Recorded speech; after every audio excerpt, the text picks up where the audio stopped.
Hi, my name is Shahida, and today I'm going to be sharing the exact 5 things plus one bonus tip that I did to lose my first 15 pounds struggling with PCOS. I was diagnosed with PCOS during COVID, and I've been on a roller coaster of trying different doctors and diets and workouts to get this thing under control, and I finally found something that's working for me. I recently started working with a holistic doctor who listened to my concerns. She understood where I was coming from.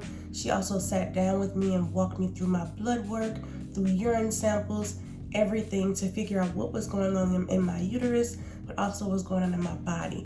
And it just empowered me to want to take control of my health and stop yo-yo dieting and jumping from doctor to doctor. So I wanted to share those things today.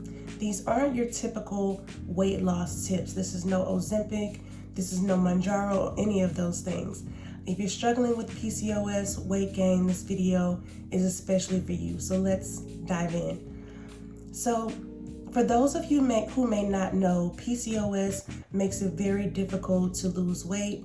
It affects your hormones and your insulin levels. And here is what PCOS is and actually what it's doing to your body. So PCOS is polycystic ovarian syndrome. So think of insulin in your body as like a key that unlocks our cells for sugar to get in. With PCOS, our cells have a hard time recognizing the keys, and it's like the locks are rusty. And our pancreas is like, not seeing any keys, so let me make more keys. So then it makes more insulin. So it's pumping that more insulin into your body, causing you to gain more fat, gain more weight, increase your cravings, telling your body that you're hungry when you're not.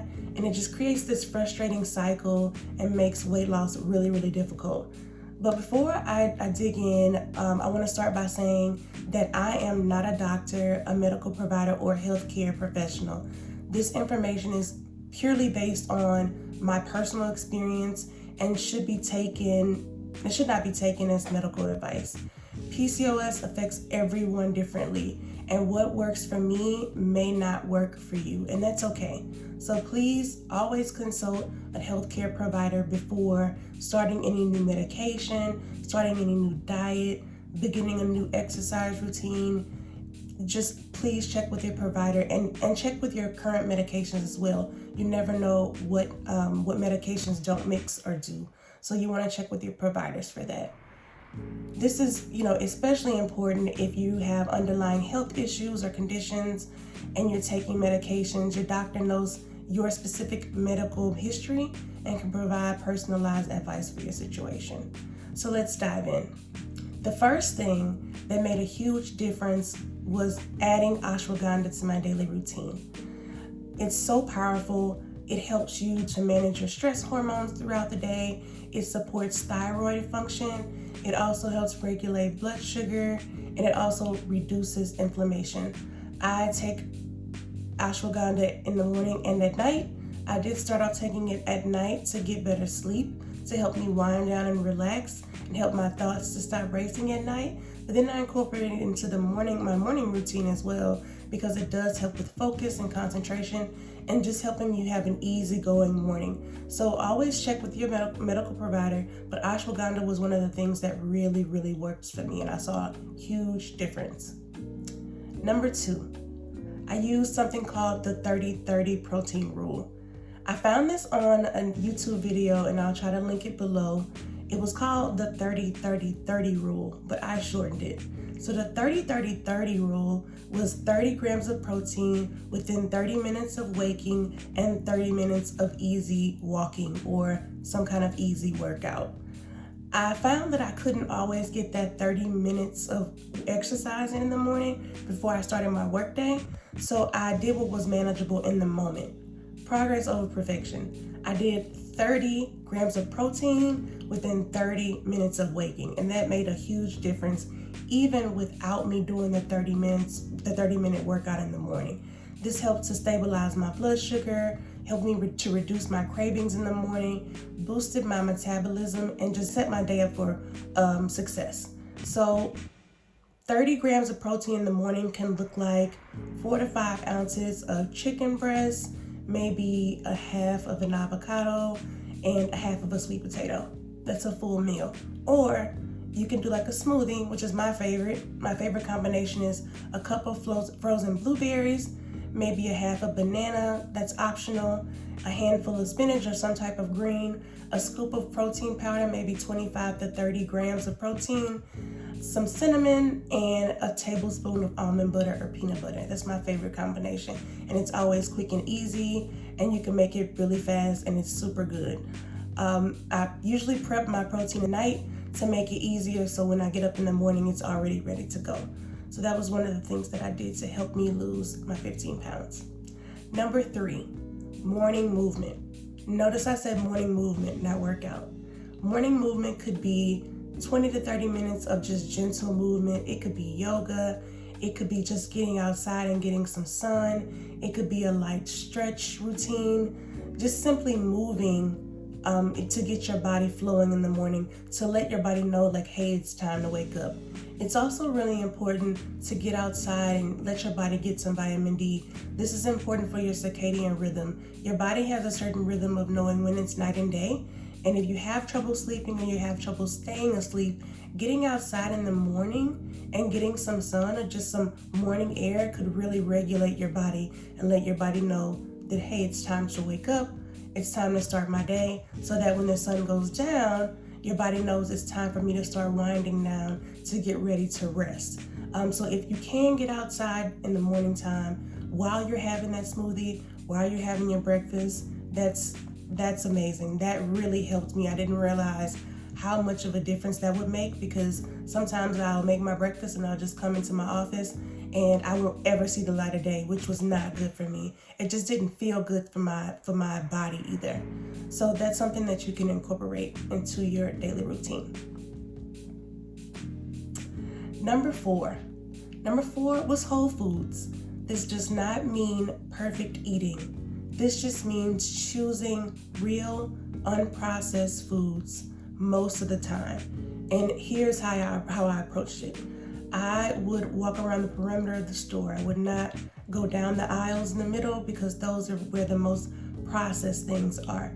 Stay on the outer lanes of this grocery store, the produce section, the meat section, things like that.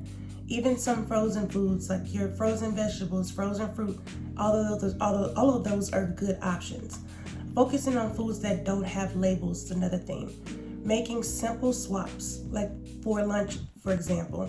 If you usually have like a sandwich for lunch, pack that, all of those ingredients that you would usually put in bread, pack that into a lettuce wrap or a collard wrap. That's a new thing that everybody's doing. Substitute that bread where you can.